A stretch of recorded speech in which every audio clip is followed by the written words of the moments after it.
All right, team, here we go. The top 3 negative calorie foods that you must start eating daily to burn fat. And they are...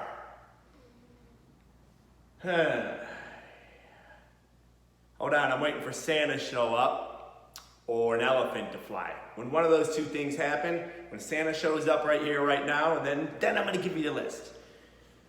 Or maybe an elephant might be flying sooner.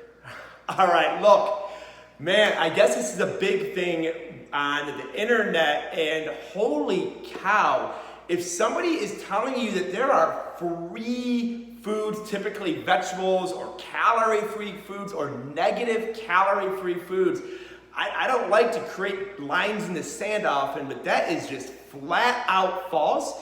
And in my case, if somebody told me that and I believed it, it would absolutely kill my fat loss. It would destroy my fat loss. So why would anyone even say that? Okay, well, one, they just don't understand the science of thermodynamics, or they read it somewhere, or I don't know. I don't think they have ill intent in their heart. But typically their logic is, well, celery takes more cost to digest than it does calories in the actual celery. That is false. The most thermogenic nutrient is protein, on average of about 25% of the ingested calories being burned through thermogenesis. That's chewing, digesting, and processing that food. For fat, it's around 1.5%, and for carbohydrates, it's around 7%. So let's just, if you're not convinced yet, let's just dive in. Okay, and let's look at the science of it all.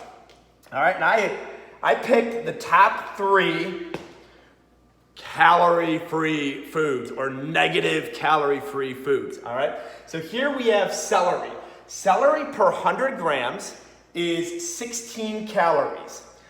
Of those 16 calories, 12 of them are carbohydrate, 4 of them are protein, and 0 are fat. Okay. Even when we adjust for thermogenesis, so even if we take 25% of the calories out from protein, that adjusts from 4 calories to 3, 25% of 4.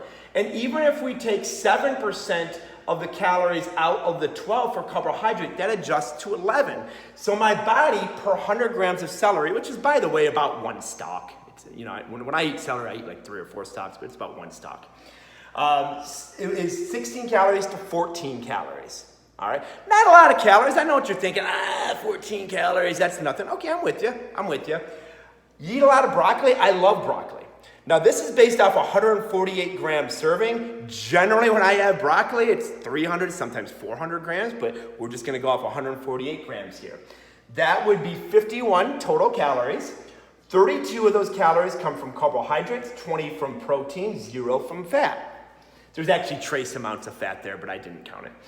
So, of those 32 carbohydrate calories, counting for thermogenesis, chewing, digesting, assimilating, and so forth, 30 of those calories, so 7% are going to be burned up. So you're going to realize 30.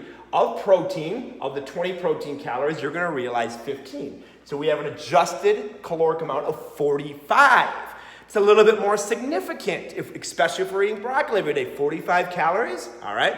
Now let's go into spinach. Spinach is free, right? You can eat as much spinach as you want, man. Bags of it, for sure, yeah. So spinach per 100 grams, 44 calories.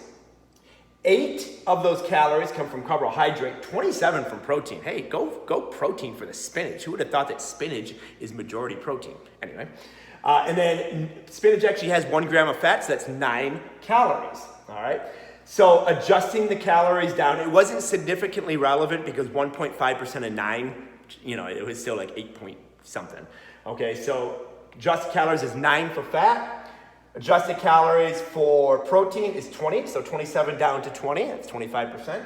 And then adjusted for carbohydrates brought our 8 down to 7.5.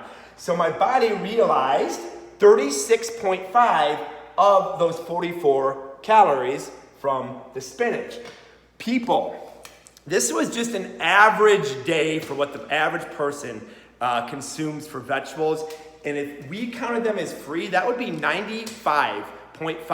So let's just say 100 calories that would not be free. Now here's the big picture of this. This is why I've gotta be wary of. If people are saying that these things are free or negative calories, I'm in a 300 calorie per day deficit. That's gonna get me to the physique that I want and the level of conditioning and leanness that I want in a certain time frame. If someone told me that veggies were free and I was eating that amount of veggies per day, that would be 100 calories per day. So of a 300 calorie deficit, it would negate a third of it. Could you imagine how frustrated I would be? That was basically means it's gonna take a third longer for me to reach my goal. Now, if someone also told me that these were free, I would quadruple. I love vegetables. I would be eating 10 times that amount. I would actually be gaining weight. I would be gaining weight from these calorie-free foods. So please, if you know someone that is preaching this, please send them this out of kindness, just so they understand, and the studies and the research and the documentation is clear as day on this. There are not calorie-free foods, including celery, all right? So by definition, if it has calories, your body's going to realize some of those calories. So I really hope this was helpful for you. Please share it with someone that can benefit, and you have a rocking evening.